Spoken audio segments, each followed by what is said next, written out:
মহান বিজয় দিবস উপলক্ষে প্রতিটা বিল্ডিং সুন্দরভাবে সাজিয়েছে মতিঝিল। দেখলে মন জুড়িয়ে যাবে, অনেক সুন্দর দৃশ্য। প্রতিটা বিল্ডিং রঙে রঙে রঙিনিত হচ্ছে, চারিদিকে শুধু সৌন্দর্য, লীলাভূমি। কত সুন্দর দেখা যাচ্ছে, দেখেন শাপলা চত্বর দিয়ে কত সুন্দর পানি বের হচ্ছে।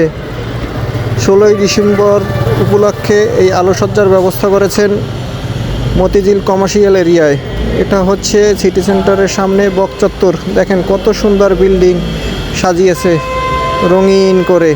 1971 সালে 16ই ডিসেম্বর পাকিস্তান বাহিনী আত্মসমর্পণ করার মাধ্যমে আমরা স্বাধীনতা অর্জন করেছি। সেই থেকে বাংলাদেশে পালিত হচ্ছে 16ই ডিসেম্বর স্বাধীনতা দিবস। 30 লক্ষ শহীদদের বিনিময়ে আমরা এই স্বাধীনতা অর্জন করেছি।